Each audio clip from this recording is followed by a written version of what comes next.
In the last Bowman meeting, Alderman Pinchot attempted to protect the people of Farragut by requesting that the potential second phase of the apartments on the Biddle Farm not be apartments, but be condos and townhouses. Mr. Pinchot was ignored. We have no protection the way these ordinances are written. These ordinances may allow as many as 1,240 apartments to be built within a 1.5 miles of Farragut High School.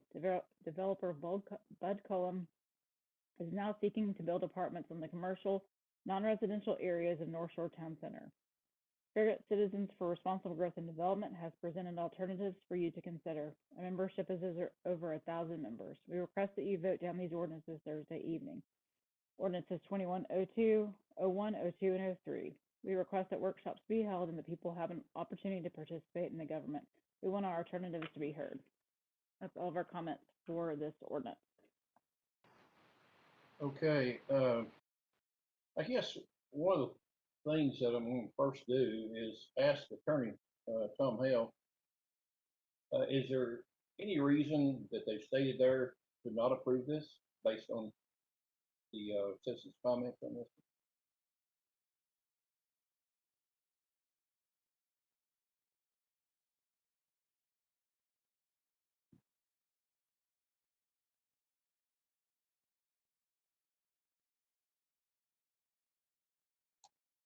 Did you hear me there, Tom? Yeah, I did. Sorry. Ask me that again, if you don't mind. Any reason that they've cited in there that would prevent adoption of this amendment, as I get it? Yeah. Yes. I mean, we had some comments there that I think probably you should weigh in on as far as whether there is a reason not to approve this. Well, the law requires that you have a rational basis,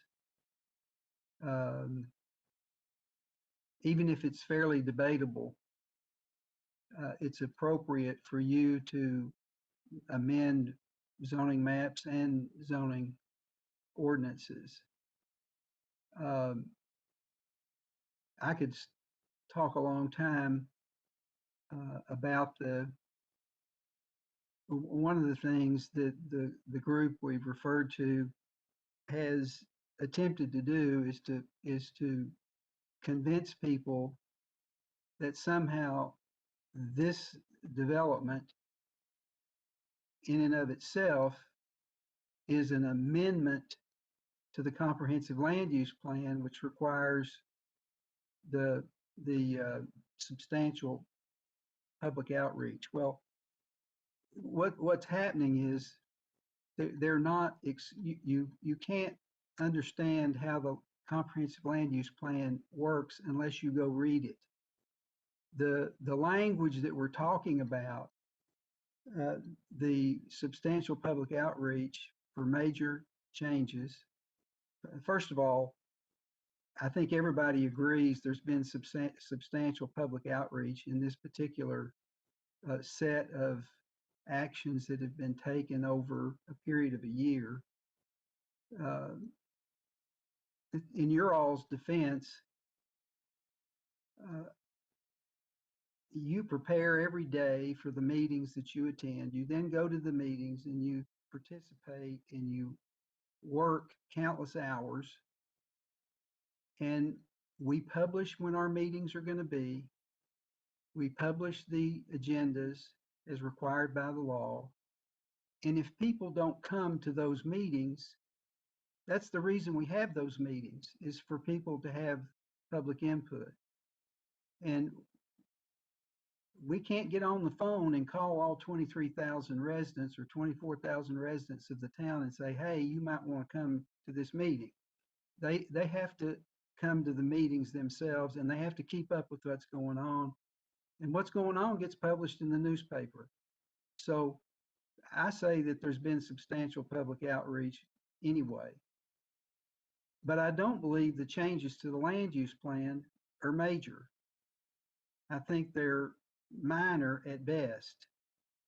And I think one of the ways that people have been misled, and a lot of the comments, I think, misunderstand what the substantial public outreach language that is being quoted relates to. It relates to the plan.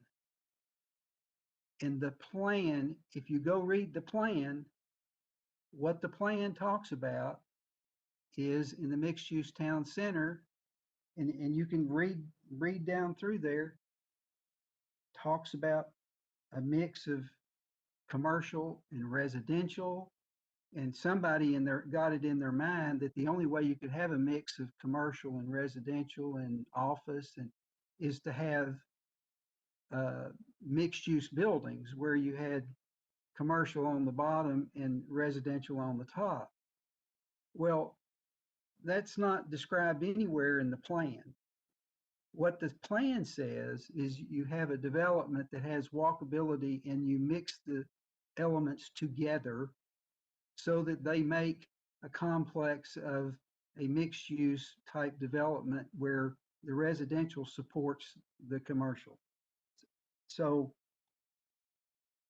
even in the plan, it spells out that the mixed use town center, what I heard people saying is that somehow by adding these apartment buildings in horizontal form, that is what they so objected to. Well, what we find, if you look at the mixed use town center that has been adopted and in effect for 10 years, it says that the mixed use town center would have a density of 8 to 15 dwelling units per acre. It's right here in the document. So what was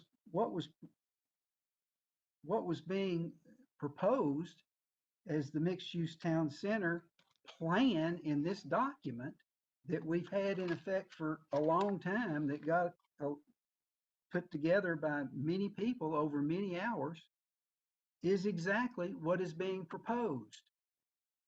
And there's no change of any great significance that's being made in the uses of the land, because that's what the major change has to relate to, that the plan is going to change uses of the land and the intent. If you read this document and compare it to what has been proposed, what has been proposed is completely consistent with what the mixed use town center is described as in this document. So no significant change in the use of the land as described in this document is occurring here. And I think people get this mixed use town center concept mixed up with, in the comprehensive land use plan, they get it mixed up with the zoning. They're two different concepts. They're governed by two different legal sets of legal principles. One is planning and one is zoning. But the only thing that has bothered me is that I think people have been misled to think that we have done something inappropriate because we haven't engaged in this substantial public outreach, which in fact we have. But the fact is, we really didn't have to, based on the existing plan that we have right here, right now, compared to this development. And that's my interpretation of the document. I think that's what the staff's interpretation has been. And it's a little hard because of the nuances of the language. I think people have gotten confused about it. But I think if we had to litigate this, I think that's exactly what the judge would conclude, that we've done everything we're supposed to do. And I'm sorry that people have used this complexity to mislead people into thinking that somehow they weren't being properly, that we weren't properly handling this. But I don't know what else we could have done about it. We can't not follow our procedures when we have a legitimate proposal in front of us. We have obligations to take these matters that are presented and handle them in a way in which our regulations require us to, and that's what we're trying to do. And the fact that there's a number of people out in the town that did not understand what was going on and therefore didn't start expressing themselves until lately. I'm sorry that happened, but that I don't know what else the town can do than what it normally does to notify people what is going on. So I think we've done what we should do, and I don't see any legal problems at all with any of what has happened.